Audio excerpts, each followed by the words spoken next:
Bonjour à tous et bienvenue dans Question de transformation.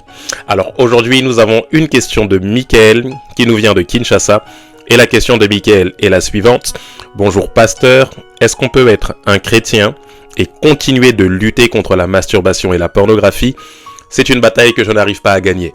Je répète la question de Michael de Kinshasa. Est-ce qu'on peut être un chrétien et continuer de lutter contre la masturbation et la pornographie ? C'est une bataille que je n'arrive pas à gagner. Alors c'est une question très intéressante que tu nous poses, Michael. Aujourd'hui, nous essaierons d'aborder cette question avec le maximum d'éléments de réponse que le Saint-Esprit nous donnera. Et je suis sûr qu'au-delà de Michael, beaucoup de personnes se posent la question au final, est-ce qu'on peut véritablement sortir de ces luttes liées au péché sexuel, que ce soit l'impudicité, la fornication, que ce soit la masturbation, la pornographie, tout type de ce que la Bible appelle tout type d'immoralité sexuelle au final. C'est une question que beaucoup de personnes se posent et nous allons essayer bien évidemment de répondre à cette question. Mais avant cela, j'aimerais vous donner quand même certaines vérités en ce qui concerne le péché lié à la sexualité, les péchés de sexe ou encore l'immoralité sexuelle. La première des choses que j'aimerais amener comme réalité à notre appréciation, c'est que si vous luttez avec ce péché, et ça donne une réponse, une première réponse à la question que Michael nous a posée, en tout cas à la première partie de la question que Michael nous a posée, c'est que si vous luttez avec ce péché, bien évidemment, c'est que votre nature a véritablement changé. 1 Jean chapitre 3 verset 9 jusqu'au verset 10 nous dit ceci: quiconque est né de Dieu ne pratique pas le péché parce que la semence de Dieu demeure en lui. Et il ne peut pas pécher parce qu'il est né de Dieu. C'est par là que se font connaître les enfants de Dieu et les enfants du diable. Ici, de manière claire et précise, l'apôtre Jean fait ou marque la frontière. Il dit qu'on reconnaît les enfants de Dieu par le fait que leur nature a changé. Ainsi, vous comprenez que lorsque vous acceptez Jésus comme sauveur et Seigneur, vous n'avez pas adhéré à une religion. Vous n'avez pas adhéré au christianisme, vous n'avez pas adhéré à la religion chrétienne évangélique, mais lorsque vous acceptez comme Jésus comme sauveur et Seigneur, votre nature a littéralement changé. Christ a pris votre nature de péché et il vous a donné la nature de Dieu. Voilà pourquoi il dit « Quiconque est né de Dieu, la semence de Dieu demeure en lui et il ne peut pas s'adonner ou encore pratiquer le péché. » Mais qu'est-ce que ça signifie de manière pratique, cette idée de quiconque est né de Dieu ne peut pas pratiquer le péché? Ça signifie tout simplement qu'un enfant de Dieu peut avoir des faiblesses. Un enfant de Dieu peut commettre des erreurs, peut tomber dans un péché, mais un enfant de Dieu ne sera jamais à l'aise avec le fait de vivre dans le péché. Pourquoi ? Parce que sa nouvelle nature criera toujours au-dedans de lui. Si vous êtes enfant de Dieu, ce qui est comme un signe pour vous, qui atteste de votre véritable conversion, c'est votre dégoût pour le péché. Une personne qui est enfant de Dieu peut avoir des tentations à la masturbation, mais sa nature en Christ crie tellement au-dedans d'elle que lorsque ces tentations se présentent à elle, même si sa chair la pousse à pécher, à l'idée de commettre ce péché, ou même ayant commis ce péché, elle se sent comme dégoûtée. Elle sent comme si ces pratiques n'appartiennent pas à sa nouvelle nature d'enfant de Dieu. Alors vous savez que vous êtes véritablement chrétien, vous savez que vous êtes véritablement enfant de Dieu lorsqu'il y a cette lutte en vous. Autrefois, vous pouviez vous masturber, vous pouviez regarder de la pornographie et ça vous disait rien, au contraire, ça vous faisait plaisir, vous étiez à l'aise avec ça. Mais quand le Saint-Esprit vient habiter en vous et que vous vous retrouvez confronté à ces choses, au-dedans de vous, il y a un malaise intérieur. Au-dedans de vous, vous sentez comme un mal-être, vous sentez que ce que vous êtes en train de faire ne correspond pas à ce que vous êtes. Votre identité d'enfant de Dieu crie tellement fort au-dedans de vous que vous n'êtes plus à l'aise avec ce péché. Vous n'êtes pas à l'aise avec le fait de répéter à outrance ces mêmes mauvaises actions. Voilà pourquoi il dit « Quiconque est né de Dieu ne peut pas pécher, ne peut pas pratiquer le péché. » Pourquoi ? Parce qu'une nouvelle semence habite en lui. Et cette semence-là, c'est la nature de Dieu. Face au péché, la nature d'enfant de Dieu que vous avez acquérie par l'œuvre de la croix criera toujours au-dedans de vous et vous rappellera que ce n'est pas vous. Voilà pourquoi, Michael ou d'autres personnes, vous pouvez tomber dans ce péché sans pour autant en être à l'aise. Vous sentez qu'il y a une lutte entre ce que vous êtes devenu en Christ et ce que votre chair vous pousse à faire. Mais d'autres choses que j'aimerais amener à votre appréciation, d'autres réalités que j'aimerais amener à votre appréciation. Donc ainsi, vous avez compris, comme premier élément de réponse, lutter avec l'impudicité, avec la pornographie, la masturbation ne signifie pas forcément que vous n'êtes pas converti. Bien au contraire, s'il y a une lutte, ça prouve que votre nature a changé parce que vous n'êtes plus à l'aise avec ce péché. La deuxième des choses que j'aimerais amener, deuxième des réalités que j'aimerais amener à notre appréciation, c'est que si la lutte face au péché lié au sexe paraît difficile, c'est pour plusieurs raisons, dont voici la première. Vous péchez contre votre propre corps lorsque vous vivez dans l'impudicité, la masturbation, la pornographie. 1 Corinthiens, chapitre 6, verset 18 nous dit ceci: « Fuyez l'impudicité, quelque autre péché qu'un homme commette, ce péché est hors du corps.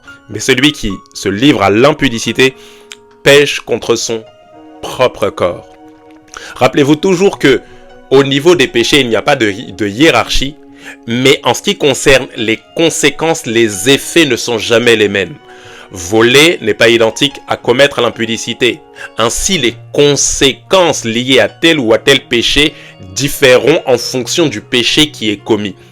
Il y a des conséquences liées à l'impudicité, des effets que l'impudicité, que l'immoralité sexuelle produit, qui sont différents des effets que le vol produit dans la vie d'une personne. Et ici, l'apôtre Paul met comme une différence en disant que tous les autres péchés sont commis, mais en dehors du corps. Lorsque j'ai menti, c'est parti. Lorsque j'ai volé, c'est avec ma main, mais c'est parti, c'est un objet que j'ai volé. Mais lorsque je commets l'impudicité, c'est mon corps qui est littéralement impliqué dans ce péché. Conséquence directe, mon corps, mon cerveau, mon âme s'habitue à ce péché-là. Rappelez-vous toujours, et n'importe quel spécialiste vous le dira, que le premier organe sexuel, c'est toujours le cerveau. C'est le cerveau qui conçoit et le corps réagit en fonction de ce que le cerveau a conçu dans le système de pensée. Le premier des organes sexuels, c'est toujours le cerveau. Et le cerveau communique des choses, rappelle des choses au corps, de même que l'âme. L'âme qui est le siège des émotions, des sentiments, de la volonté, de la pensée. L'âme rappelle au corps les habitudes qu'elle a emmagasinées. Rappelez-vous, l'école de l'esprit que je vous invite à aller réécouter ou aller écouter si vous ne l'avez pas fait. Dans l'âme, il y a vos habitudes. Dans votre cerveau, il y a tout le système de réflexion qui vous pousse à commettre ou à poser certaines actions. Le cerveau a comme emmagasiné ça, le cerveau a comme conçu, ou le cerveau conçoit le péché que vous avez l'habitude de commettre, qui est comme enregistré dans la mémoire de votre âme. Et le corps est habitué à certaines choses. C'est la raison pour laquelle, lorsque vous donnez beaucoup de sucre à votre corps, lorsque vous buvez beaucoup de soda, de coca, de Fanta, toutes ces choses-là, il vous est très difficile d'arrêter radicalement parce que le corps est habitué à ça. Si vous arrêtez, vous pouvez sentir que vous commencez à trembler, de même que si vous fumez, etc. Avec les péchés liés au sexe, la masturbation, la pornographie, l'impudicité, la fornication, toutes ces choses-là, tout ce à quoi votre corps est habitué, votre corps va toujours le réclamer. L'âme réclamera qu'on lui donne ses habitudes, le cerveau va toujours concevoir le même schéma et le corps réclamera ce qu'on lui a habitué à avoir, à consommer. Si vous avez habitué votre corps à consommer ça, alors votre corps va réclamer ce que vous l'avez habitué à consommer. C'est juste une conséquence liée au péché qui inclut directement notre propre corps. De la même manière, une fois que notre corps est inclus, il y a une chose que nous devons comprendre, c'est qu'en ce qui concerne le péché de sexe, en ce qui concerne l'immoralité sexuelle, un plaisir est directement rattaché à ce péché. Un plaisir est directement rattaché à la masturbation, à la pornographie, à l'impudicité, à tous les péchés liés au sexe au final.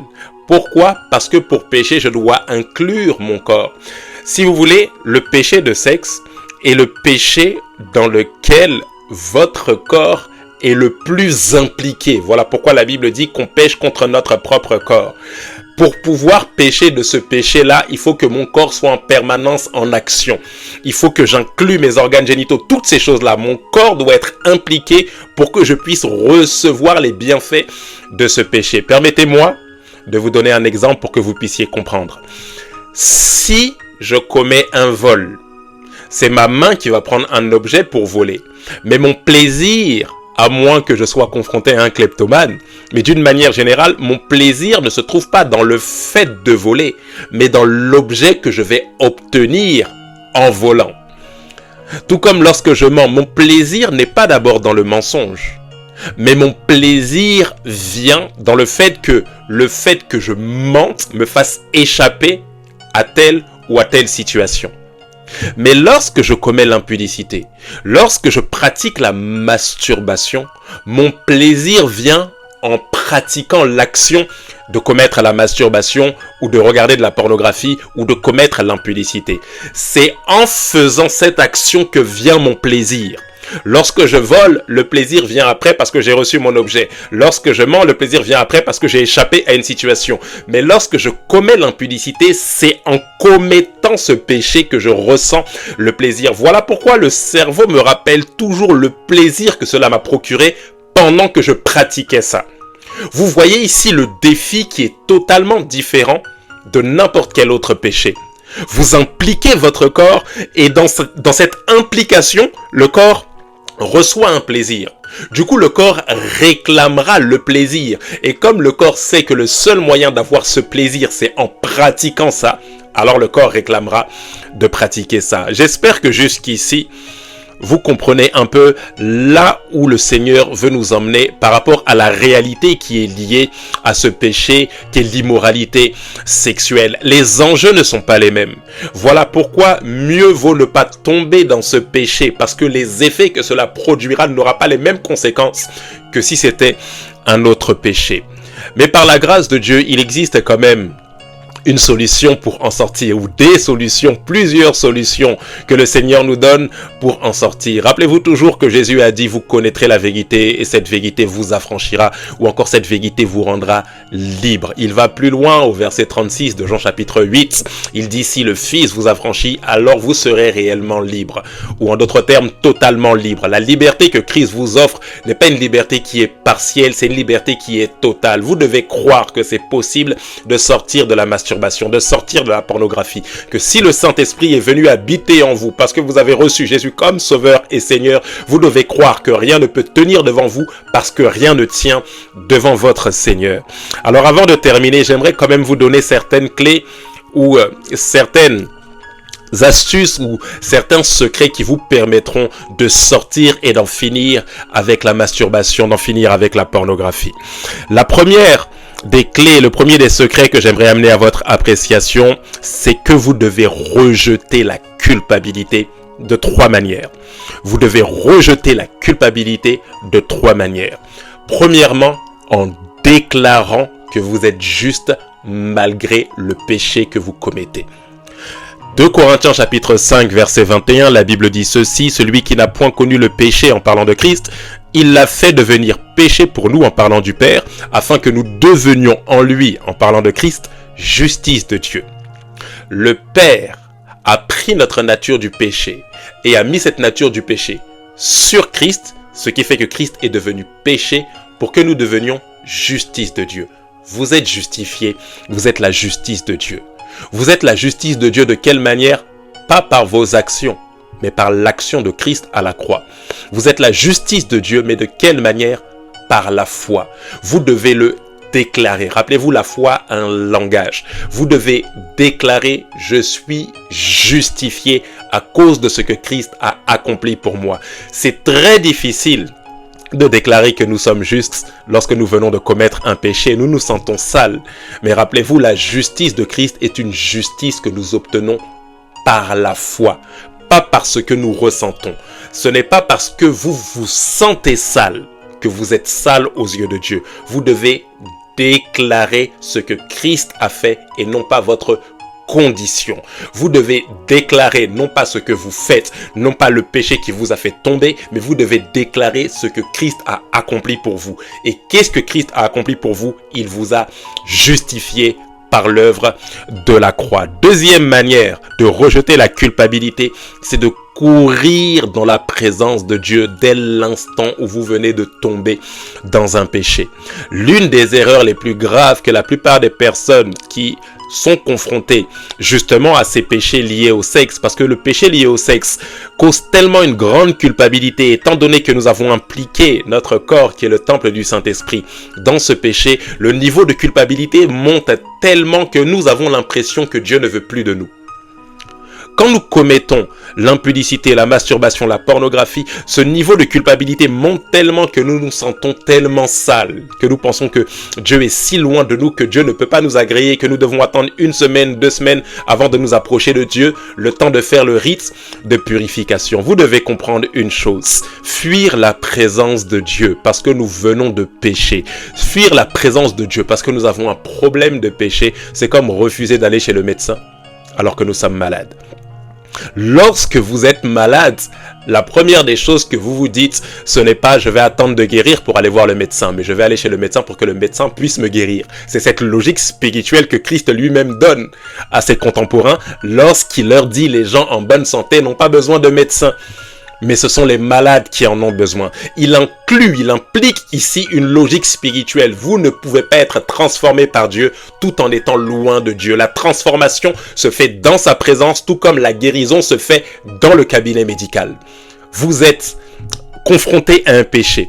Vous êtes confronté à une situation où vous luttez avec un péché. Vous venez de tomber dans un péché. Vous vous sentez sale. Le meilleur moyen, c'est d'aller vers celui qui peut vous purifier. Vous ne pouvez pas vous purifier vous-même. Vous devez aller devant Christ. Vous devez vous approcher du trône de la grâce avec une fière assurance. Ayant l'assurance que la grâce a suffisamment de puissance pour relever votre tête, pour vous donner d'aller de l'avant et pour vous donner de triompher de ce péché les fois prochaines. Vous devez vous approcher de Dieu avec la confiance que c'est dans sa présence que la puissance vous sera donnée afin de pouvoir triompher. La dernière des choses que j'aimerais vous donner par rapport à cette histoire de culpabilité, c'est que vous devez continuer à servir Dieu même si vous êtes tombé. Rappelez-vous toujours une chose, chaque fois qu'une situation de la vie a réussi à vous fermer la bouche, chaque fois qu'un péché, chaque fois qu'un combat, chaque fois qu'une lutte a réussi à vous faire arrêter de servir Dieu, c'est le royaume des ténèbres qui a gagné du terrain. Voilà pourquoi, même si vous venez de tomber dans un péché, la première des solutions, ce n'est pas de fuir, mais c'est la repentance. Et lorsque vous vous êtes relevé, vous continuez les œuvres que vous aviez commencées autrefois. Si autrefois vous serviez Dieu, vous continuez à servir Dieu de la même manière, avec la même énergie, je dirais même avec plus d'intensité. Ou ici, j'ai juste envie de m'arrêter et de parler prophétiquement à une personne.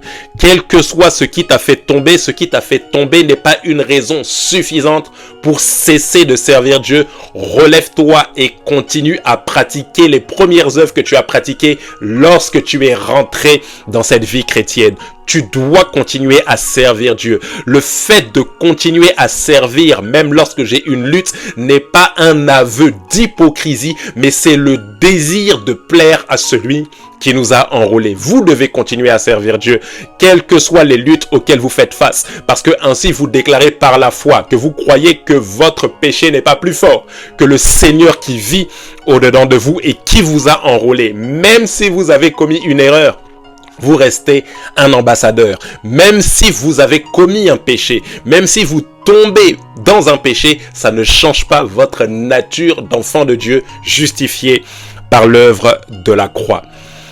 L'avant-dernière clé que j'aimerais vous donner, la deuxième des clés que j'aimerais vous donner, donc 1. Vous devez rejeter la culpabilité en déclarant que vous êtes juste, en courant dans la présence de Dieu et en continuant à servir Dieu. Deuxièmement, vous ne devez pas faire confiance à votre chair. Ne vous mettez pas dans un contexte qui peut facilement vous faire tomber. Ne vous mettez jamais dans un contexte propice à votre chute.